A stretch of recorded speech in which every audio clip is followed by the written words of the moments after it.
이렇다 91회 시작하도록 하겠습니다. 박수로 시작하죠. 네, 박수를 칠 일이 있어요 오늘. 예, 오늘 저희가 녹음하는 날은 남북 정상회담이 있는 4월 날이잖아요. 27일이죠. 예. 예, 어떠세요, 찬희 쌤? 잘 되길 바랄 뿐입니다. 예. 예. 오늘 이제 제가 영상을 하나 봤는데 프레스 센터에서 그 수많은 기자들이 양측 정상이 이렇게 만나는 순간에 다 탄성을 지르는 거예요.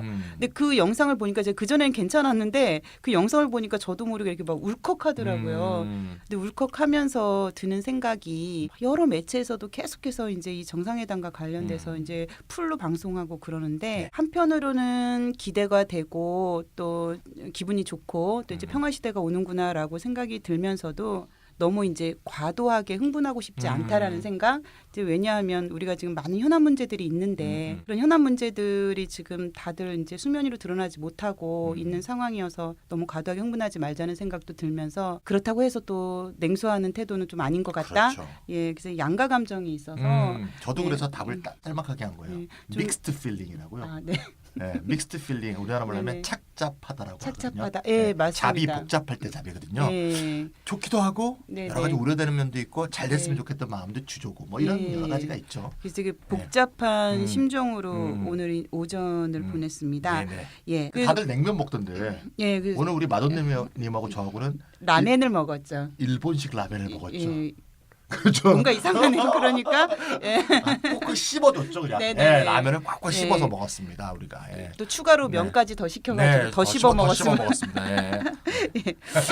우리가 이제 정상회담은 정상회담이고 음. 또 이렇다에서는 음흠. 우리가 꼭 짚어야 될 현안 문제에 대해서도 이야기를 나눠봐야 돼서 예, 오늘은 아주 중요한 이슈를 가지고 왔습니다. 네네. 지난 24일 날 문재인 대통령이 이 국민투표법이 끝내 기간 안에 개정되지 않아서 지방선거와 개헌 국민투표가 동시 실시하는 것이 무산되고 말았다 이렇게 네네. 얘기를 했잖아요. 네네. 이제 그러면서 국회는 대통령이 국민의 뜻을 모아 발의한 헌법 개정안을 이렇게 단 한 번도 심의하지 않은 채 국민투표 자체를 할 수 없게 만들었다 번도, 예. 이렇게 비판을 했는데요. 맞습니다. 저는 정말 착잡했습니다. 네, 이거 진짜 착잡이죠. 예. 이 온 국민이 그 열망을 담은 그 개헌안을 대통령이 발의했음에도 불구하고 이게 국회에서 이렇게 한 번도 논의조차 되지 개무시. 못하고 예. 예, 무산이 됐다는 건데 이 부분에 대해서 찬희 쌤 좀 설명을 해주세요. 그 과정에 근데 이게 대해서. 우리나라 예. 대한민국 헌법은 기본적인 기조가 대의제 민주주의죠. 네. 그걸 이제 기초로 하고 있는데 대통령도 이제 국민의 의견을 대변하고 국회도 대변하고 뭐 이렇게 돼 있죠. 네. 일부 직접 민주주의적 요소를 가지고 있어요. 네. 그게 이제 대표적인 게 현행 헌법에서는 이제 국민투표제겠죠. 네, 그렇죠. 그래서 국민투표가 자체가 이제 국민의 의견을 직접적으로 묻는 방법인데 이 국민투표를 규정한 국민투표법이 네, 네. 현재로서는 위헌 상태예요. 위헌 상태요? 예. 그러면은 그 헌법 개정안이 국회를 통과돼도 국민투표를 할 수 없었다는 네, 상황이네요. 바로 그렇습니다. 예. 그래서 지방선거와 국민투표 동시 실시가 무산되었다라고 네, 네. 얘기하는 거예요. 음. 국민투표 헌법 개정이 통과돼도 네. 국민투표법이 위헌이니까 네, 국민투표를 할 수가 없으니까 오. 개헌안이 확정이 안 되는 거죠. 오. 네. 그래서 2014년 7월 박근혜 정권에 헌법재판소가 현행 국민투표법에 대해서 헌법 불일치 판정을 했어요. 그러면 위헌하고 헌법 불합치는 뭐 다른 뜻이에요? 네, 뭐 둘 다 헌법에 위배된다라는 의미는 같은데요. 네. 그 헌법 불합치 또는 위헌이라고 판정한 순간 네. 바로 효력이 상실되는 건 위헌이고요. 그와 달리 헌법 불합치는 해당 법이 개정될 때까지 한시적으로 그 헌법 불합치한 그 법의 효력을 존속시키는 결정이에요. 그래서 당시 이제 헌재가 네. 헌법 불합치 결정을 하면서 2015년 12월 31일까지를 기한으로 정했거든요. 그때까지 네. 개정하라. 네, 그때까지 네. 개정하는 동안 기존 법의 효력은 남겨놓는 거죠. 네. 근데 이제 국회가 당시 국민투표법 개정을 하지 않고 그냥 방치한 거죠. 정말 뭐예요? 이 직무유기 아니에요, 이거? 이 직무유기죠. 예. 그래서 2016년 1월 1일부터 헌법상의 국민의 권리인 국민투표권이 네. 근거 법률이 없는 상태가 돼버립니다. 사실 국민의 권리를 박탈한 거죠, 국회가. 아니 그러면은 네, 네. 국회는 황당하죠. 도대체 존재 이유가 뭔지 네, 참 존재 묻지 이유? 않을 수가 네, 없는데요. 그렇죠. 네. 이건 직무유기라고 생각이 드는데 네네. 헌재에서 헌법 불합치라고 판정한 이유가 어디에 있어요? 네, 국민투표법 제14조 1항에 따르면 투표인 명부를 작성할 때 일단 관할 구역 안에 있는 주민 등록이 되어 있는 투표권자하고 네. 재외 국민으로서 국내 거소 신고가 되어 있는 투표권자로 한다 이렇게 돼 있거든요. 그러니까 국내인과 재외 국민에 대한 규정을 따로따로 되어 있는 거죠. 근데 재외 국민은 요 국내 거소 신고를 해야 된다는 거. 아하. 이게 이제 문제가 되는 거예요. 네네. 그래서 헌재의 결정 이유 요지를 보면 재외 선거인은 대의기관을 선출할 권리가 있는 국민이다 이거죠. 네. 그래서 국민 투표권자에는 당연히 재외 선거인이 국민이니까 포함되어야 되는데 네. 여기에 국내 거소 신고를 해야지만 투표권자가 주어지게 되어 있는 것은 잘못된 것이다. 아, 그러니까 그 조항에 예, 문제가 있었던 거군요. 예. 그러니까 선거 기술상의 사유로 네. 국민인 사람을 국민의 지위에서 배제하는 것은 헌법이 부여한 참정권을 사실상 박탈한 것이다. 이렇게 헌법재판소가 판결을 한 거죠. 네. 아, 그러니까 재외 국민인 경우에 국내 거소 신고를 해야 국민 투표권이 부여된다는 것이 헌법 불합치라는 뜻이네요. 네네 그렇습니다. 아, 예. 그럼 재외 국민은 국민이므로 예. 국내 거소 신고 여부와 상관없이 당연히 국민 투표권이 주어져야 된다 이런 말씀이죠. 그렇죠. 재외 국민이니까 예, 음. 다른 요건 없이 국민이면 당연히 투표권이 주어져야 된다 이런 얘기가 되겠습니다. 그러니까 헌재 결정을 들어보면 너무 당연한 거네요. 네, 당연합니다. 예. 그런데 위헌이 되는 법률이 존재하고 또 그 법이 정말 중요한데 정말 중요하죠. 3년이나 넘게 방치가 됐다.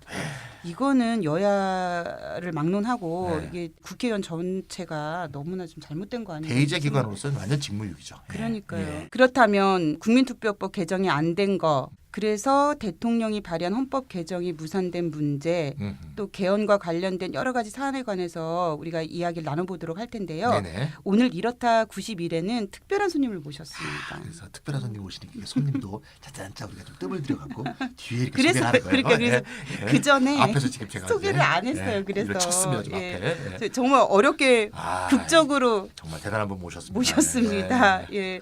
또 한때 저희 이렇다에 출연하셔서 네. 최고의 다운로더 수를 또 기록하신 그렇죠. 예. 분인데요. 10,000개가 넘었어요. 10,000개가. 그러니까 네. 그것도 숫자까지 얘기하시면 아, 또 네. 우리 청취자분들이 죄송합니다. 또 실망하실 수도 예, 있는데 예. 또 그런 죄송합니다. 숫자까지 예. 얘기해가지고. 15,000개인가? 자, 국민헌법 자문특위 부위원장이시고요. 비례민주주의연대 공동대표이신 하승수 대표님을 모셨습니다. 와. 예, 반갑습니다. 네, 반갑습니다. 네. 아이고 초대해 주셔서 감사합니다. 그러니까 실제로 청와대 개헌안 작업에 참여를 하셨었어요. 하승수 대표님, 예. 예, 실제로 대통령 발의 개헌 작업에 참여하셨기 때문에 오늘 좀 생생한 현장의 얘기 많이 들려주실 수 있을 것 같아서 이게 기대가 높은데요. 예, 아까 찬희쌤 얘기하셨던 국민투표법 문제요. 예, 예. 국회가 국민투표법 개정을 위해서 노력을 아예 안 한 건가요? 뭐 법안은 발의가 돼 있는데요. 네. 뭐 제대로 그 심의해서 통과가 돼야 되는데 통과가 안 된 거죠. 예, 심의도 제대로 안 되고 사실 어처구니 없는 일이죠. 예, 어처구니가 국민투표법이 없어요. 안 돼서 개헌이 무산됐다. 이게 뭐 이게 참 황당하죠. 예. 국민투표는 당연히 할 수 있어야 되는 건데. 예. 네. 그래서 지금 뭐 굉장히 좀 황당한 상황입니다. 예. 아니 우리가 정말 30년을 기다려온 이제 30년 만에 개헌이잖아요. 네네. 이 엄청난 일을 고작 국회의원들의 직무유기로 이거 한번 뭐 논의도 못하고 이렇게 끝난다는 게 전 좀 말이 안 된다고 생각을 해요. 제가 알고 있기로는 중앙선관위가 2017년 10월 17일 국민투표법 개정 의견을 발표를 한 걸로 알고 있거든요. 네네. 그런데 이제 중앙선관위가 어떤 방향으로 개정을 해야 한다고 했는지 좀 내용이 궁금하고요. 물론 당연히 재외국민 투표권 문제를 얘기했을 것 같긴 한데 어때요? 당연히 이제 재외국민에게 그 투표권을 부여하지 않는 게 이제 위원으로 결정이 났기 때문에 네. 그 부분은 당연히 이제 들어가 있었고요. 그 외에도 사실 국민투표법이 굉장히 좀 낡은 법입니다. 네네. 왜냐하면 우리가 1987년에 그 개헌할 때 국민투표 한 다음에 30년 동안 한 번도 국민투표를 안 했거든요. 근데 그 동안에 공직선거법은 여러 차례 손을 봤습니다. 네네. 그래서 뭐 대표적으로 요즘에는 선거하면 왜 사전투표라는 게 있잖아요. 네. 옛날에는 부재자 신고라는 걸 해야만 부재자 투표를 할 수 있었는데 그렇죠. 요즘에는 신고 안 하고도 그냥 가서 자, 하면 되죠. 가까운 그 네네. 동사무소 읍면 동사무소 가서 그냥 사전 투표를 할 수 있게 바뀌었는데 국민투표법에는 그런 내용이 안 들어가 있습니다. 네네. 그리고 그 외에도 뭐 예를 들면 선박에 오랫동안 그러니까 배를 타고 오랫동안 나가 있는 선원들 같은 경우에 투표를 네네. 어떻게 할 거냐 그것도 선상 투표라는 제도가 생겼는데 그런 네. 것도 지금 국민투표법에는 안 들어가 있고 음. 그러니까 그동안 공직선거법을 개정해가지고 국민들의 선거권을 좀 더 잘 보장하기 위해서 네네. 만든 여러 제도들이 있는데 있는데 그런 부분들이 전반적으로 다 국민투표법에는 반영이 안 돼 있어요. 그래서 사실 중앙선관위에서는 재외 국민에게도 당연히 국민투표권을 보장해야 되고 그거는 헌법재판소 결정이 있으니까 그 외에도 이제 공직선거법에 준해서 좀 전반적인 손을 봐야 된다 이렇게 이제 작년 10월달에 그렇게 의견을 낸 건데요.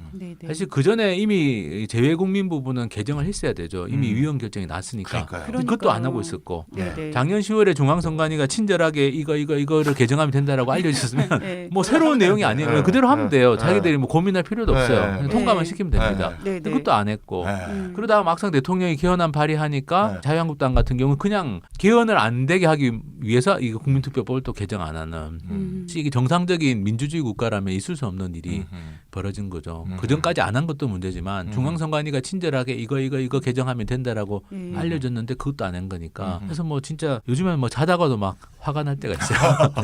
그렇습니다. 그러니까 이 내용을 알면 자세히 아는 사람들은 우라병 걸릴 것 같아요. 너무 황당한 일이잖아요. 뭐 국회의원들이 우리가 한두 명도 아니고 300명 가까이 되는 사람들이 말이야. 그러니까요. 아무도 그걸 신경 쓰지 않았다는 게 정말 너무너무 열받아요. 아 진짜 방송하기 싫어지네. 국회 이야기하면 계속 이제 열받는 일만 있었어요. 그러니까 선관위가 이렇게 개정 의견을 냈는데도 국회는 국민투표법 개정을 하지 않았다는 건데 찬희쌤 이게 언제까지 했어야 되는 거예요? 네, 그 아까 우리 선관위의 국민투표법 개정 의견이 나온 게 작년 10월 17일이에요. 네. 그리고 이제 올해 더불어민주당이 이제 국민투표법 개정 최종 시한이 언제냐 관련 질의를 보냈어요. 선관위에. 그랬더니 선관위가 이제 회지를 보냈는데 언제까지냐? 참정권도 확실하게 보장하고 재외 투표 관리도 안정적으로 하려면 투표일 전 50일 정도는 돼야겠다라고 이제 유권 해석을 해서 4월 23일까지 국민투표법 개정안이 개정 공포되어야 한다 이렇게 이제 밝힌 거예요.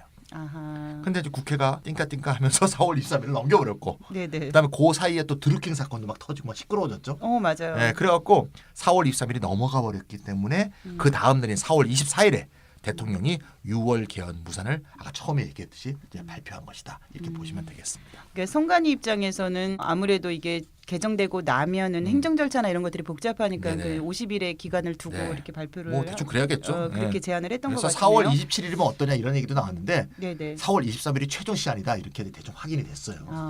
그러면은 선관위 회신이 나왔을 때 국회는 도대체 뭐라고 있었던 거예요? 더불어민주당은 그 전서부터 계속 야당을 향해서 국민투표법을 처리해달라 이렇게 계속 호소하고 있었고요. 당일 바른미래당, 민평당, 정의당 야 3당은 개헌 성사 촉구 대회를 열었어요. 국회에서 18일 날. 18일이 뭔가 하면 질의에 대한 회신이 온 날이에요. 선관위에 야 3당의 단일 개헌안으로 개헌을 하자. 이렇게 얘기했어요. 국민투표에 대해서는 특별한 언급이 없었고요. 자유한국당은 아시다시피 드루킹 댓글 여론조작 사건에 대해서 특검을 도입하라는 집회를 역시 국회에서 했습니다. 다른 행보를 걸은 거죠. 이게 자유한국당뿐만이 아니라 이 야당들이 국민투표법 개정에 아예 무관심했다라고 볼 수도 있을 것 같은데. 그래갖고 이제 더불어민주당에서는 자유한국당이 이중대 아니냐 뭐 이런 얘기도 나오고 그랬죠. 이중대요. 그런 아주 험악한 얘기도 나왔습니다. 이 어떻게 보면 국민투표법 개정을 아예 무산시켜가지고 결과적으로 대통령 발의 개헌을 무산시키자 뭐 이렇게 수순을 밟은 듯한 느낌도 정확히 들어요. 그렇다고 볼 수 있고요. 정말 치사한 거죠.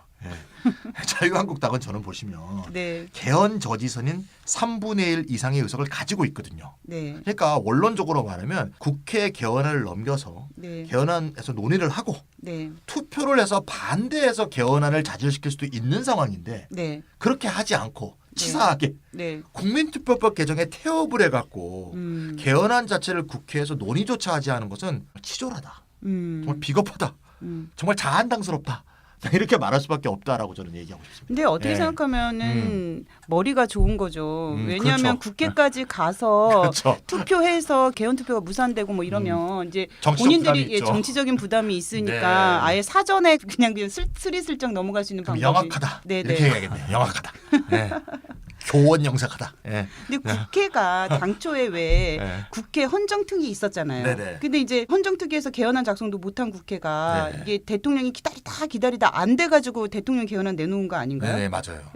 그런데 하 대표님 이거 공약 위반이라고 저는 생각을 하는데 지방선거와 개헌 국민투표 동시 실시는 문재인 대통령만이 아니라 뭐 홍준표, 안철수도 대선 공약으로 했었잖아요. 저는 분명히 기억하거든요. 그렇습니다. 네. 근데 도대체 어떻게 된 거예요? 공약은 그냥 어겨도 된다고 생각하시는 것 같아요. 특히 네. 우리 홍준표 대표님 같은 경우는 빌공짜 공약. 예, 뭐 그렇게 생각하시는 것 같고 네. 전혀 거기에 대해서 어떤 책임감을 못 느끼는 것 같고요. 네. 근데 뭐 홍준표 대표 뭐 자유한국당이라는 정당도 공당인데 정당인데 홍준표 대표 혼자서 이런 걸 결정하는 것도 아니지 않습니까? 네. 자유한국당에 있는 그 100명이 넘는 국회의원들은 도대체 자기 정당의 대선 후보가 공약을 했고 그렇죠. 네. 그리고 이거는 뭐 공약이 아니더라도 헌법재판소 결정이 있기 때문에 맞아요. 국회의원이라면 당연히 이거를 개정을 했어야 되는 거죠. 그게 네네. 최소한의 그 국회의원 월급을 받는 입장에서는 당연히 해야 될 일인데. 이 연봉이 한 1억 5천 되잖아요. 그렇죠. 연봉 1억 5천 받으면서 비서관 뭐 보좌관 얼마나 많아요. 그러니까 네. 연구할 필요도 없고 네. 중앙선관위가 이미 안도 다 줬고 네. 뭐 헌법재판소에서도 알려줬고 이것만 개정하면 그러니까 되는 건데. 토론할 여지도 아니고 그냥 통과시키면 되는 그러니까요. 거잖아요. 그래서 저는 뭐 대통령 후보들의 공약 위반이기도 하지만 네. 저는 국회의원들이 최소한의 어떤 국민에 대한 뭐 최소한의 예의, 네. 최소한의 지켜야 될 어떤 이 선을 넘어섰다라고 저는 봅니다. 저는 최소한의 직업윤리도 그렇죠. 없다고 네. 보는 거예요. 네, 그럼요. 예. 또 이야기하다 보면 또 막 화가 나는데.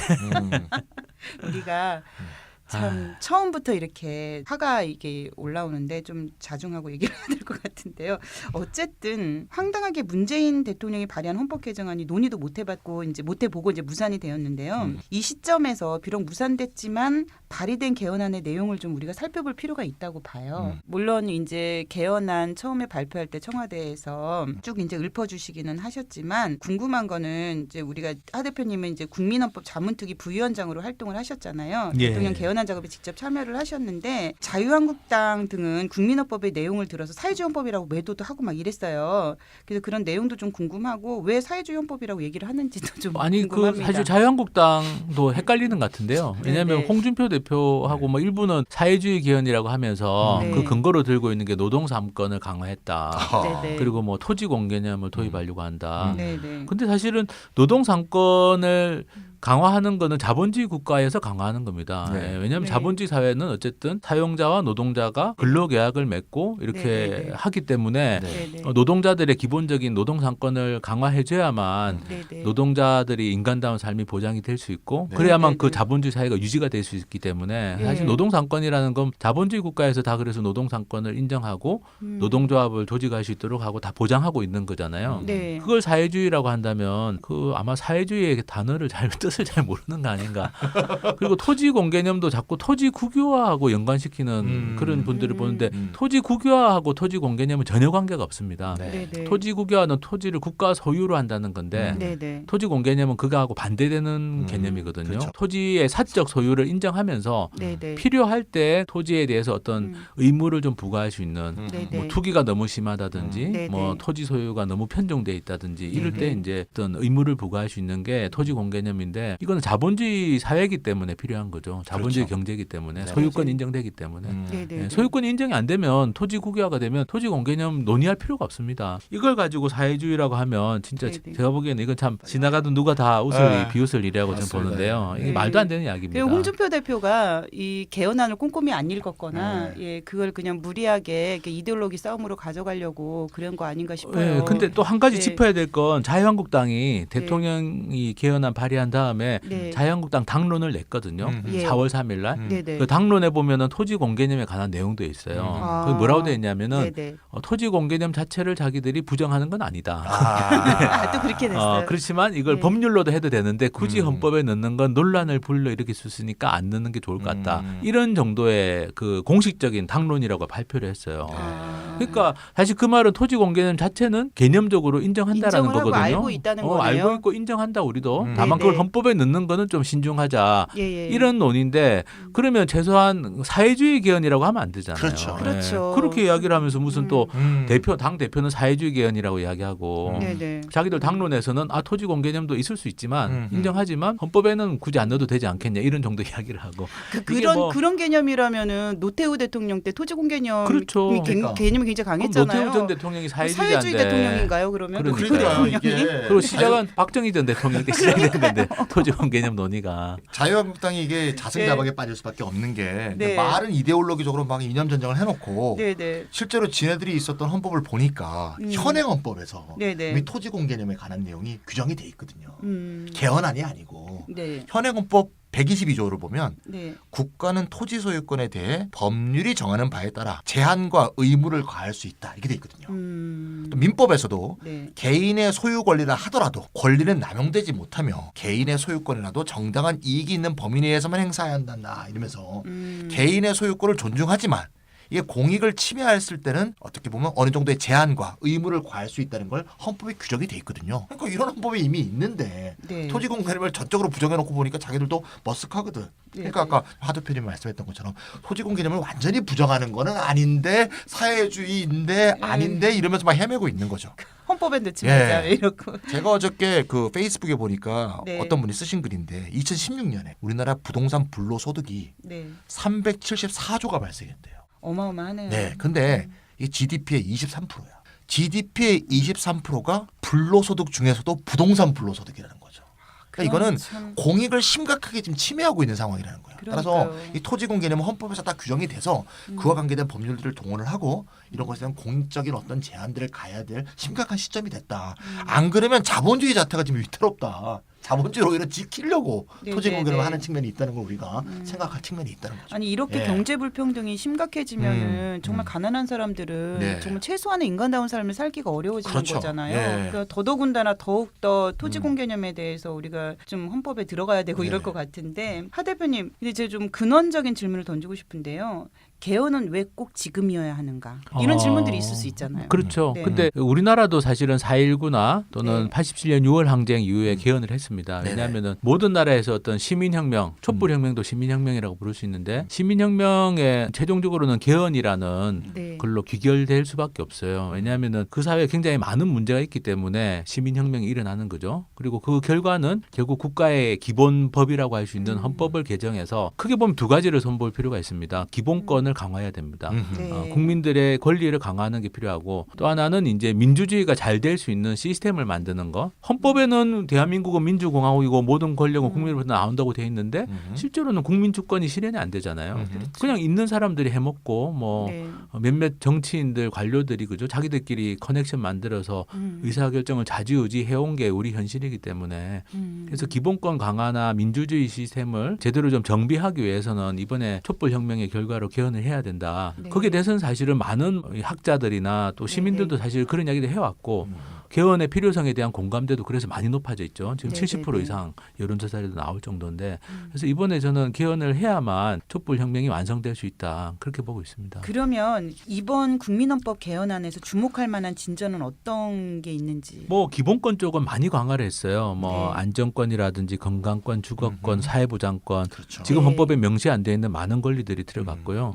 특별한 게 있다면 특별한 게 있다면 사실 저는 지금 헌법이 좀 여성이나 아동 청소년, 장애인 같은 소수자, 약자들의 어떤 권리에 대해서 명시적으로 제대로 언급을 못 하고 있습니다. 근데 그 부분을 좀 강화하는 게 저는 좀 이번에 특히 좀 중요한 부분이었다고 생각하는데요.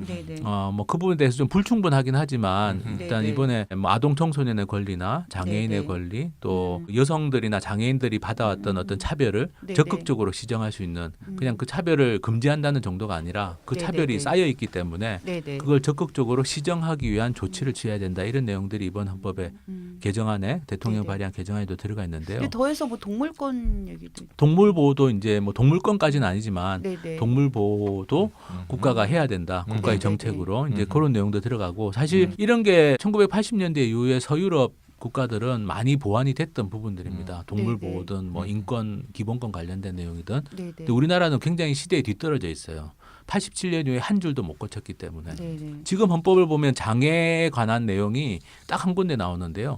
표현이 신체 장애자로 되어 있습니다. 그래요? 장애인 단체들이 오셔가지고 하시는 말씀이 장애인과 관련된 법들이 이미 장애인이라는 표현으로 다 정리가 되어 있는데 우리나라 헌법에서만 장애자 그것도 신체 장애자라는 표현만 나온다. 30년 전 용어를 그대로 그러니까 장애인들 입장에서는 지금 헌법을 읽어보면 황당한 거죠. 그러니까 이게 이제 87년 당시에는 뭐 그때 시대적 한계 때문에 뭐 네. 그랬다고 치더라도 30년 동안 기본권과 관련된 조항을 한 줄도 못 고치다 보니까 네. 지금처럼 이렇게 심각한 어떤 괴리가 생긴 거죠. 지금의 네. 인권과 관련된 논의 수준이나 네. 법제도에서 담겨 있는 수준하고 헌법하고는 굉장히 지금 큰 차이가 벌어지고 있고 공무원 같은 경우는 공무원 노동상권 같은 거 가지고 요즘 말씀 많이 하시는데 네. 공무원 노동상권을 원칙적으로 제한한다는 건 박정희 정권 때 들어간 내용입니다.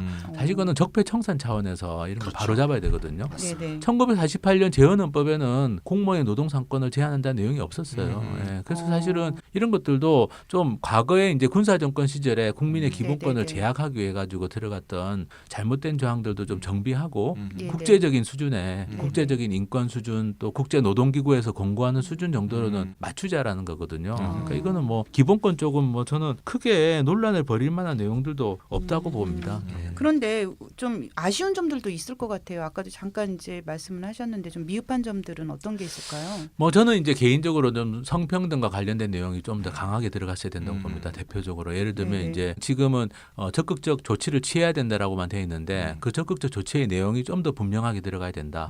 대표적으로 연함 동수 대표제 저는 네네. 이런 게 좀 필요하다고 봅니다. 여성과 남성이 정치적으로 네네. 동등하게 대표돼야 된다. 왜냐하면 지금 국회에는 여성 국회의원 비율이 17%밖에 안 되고 지방의회도 30%가 안 되거든요. 네네. 그러니까 이거는 이 상태로는 일단 대표자가 동등하게 참여해야지 네네. 이게 성평등을 위한 정책들이 법으로 만들어지고 할 거 아닙니까? 이 정부 강요들 회의하는 사진이나 예, 뭐 예. 청와대 회의하는 사진들 보잖아요. 네네. 여성이 한 명 혹은 거의 없어요. 그러니까 이 정부가 나름대로 정부의 여성 참여를 확대하겠다고 해서 그 정도인 거죠. 그러니까 네네. 그 전보다 나아졌다고 하는 게 그 수준이라서 네. 그런 부분이 안 들어간 건 저는 되게 아쉽고 환경권이라든지 이런 부분들도 좀 더 강하게 네네. 기후 변화나 이런 거 생각하면 좀 더 강하게 들어갔어야 되지 않나. 네네. 그런 좀 기본권과 관련해서는 좀 아쉬운 점들은 있습니다. 찬희 쌤도 아쉬운 거 있잖아요. 기본권 관련해 가지고 기본소득이 좀 들어갔으면 좋지 그렇죠. 않았을까 하는 이번에 좀 아쉬운 점이 온국민 있습니다. 기본소득 운동본부에서 네. 계속해서 이제 개헌에 그래서 슈퍼바이저님이 그때 개헌안이 막 나올 때 직접 네. 우리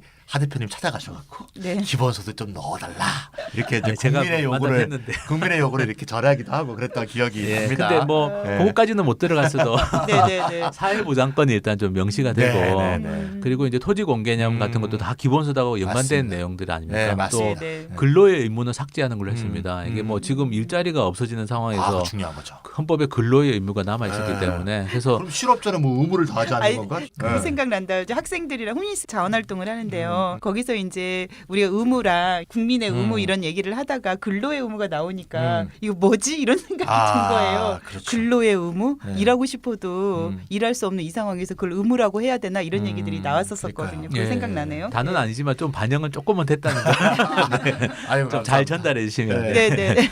아까 우리 저기 뭐 마돈나님이 예. 왜 지금 꼭 개헌이냐 네. 이렇게 했는데 사실 이전에 했어야 돼요. 예. 이게 30년이 지났는데 예. 사실 개헌의 동력을 우리가 갖지 못했던 거죠.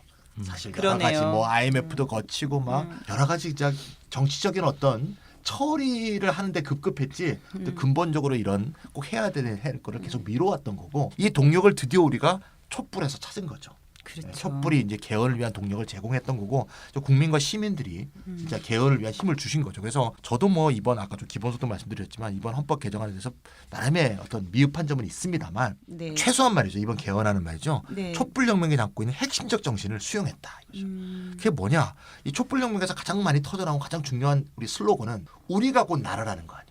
그렇죠. 국민이 곧 예. 나라다. 대의제로 뽑힌 너희들이 국민이 주인이 아니라 사실 우리가 주인이다. 네네. 국민이 직접 결정한다. 라는 그런 국민의 직접 민주주의에 대한 소망 이게 촛불혁명에서 터져나왔다고 생각이 들어요. 네네. 그래서 이거를 잘 담은 조항 중에 하나가 국민 발안제가 아니지 않은가. 네. 예. 그래서 법률이라는 게 지금은 현행 헌법에 따르면 국회와 정부만이 법률안을 제출할 수 있다 이렇게 써 있거든요. 네네. 그게 아니라 국민도 네. 일정 수를 모아서 네. 법률안을 제출할 수 있는 그런 요건을 이번 개헌안이 마련했다는 점이 굉장히 적극적으로 평가하고 싶고요.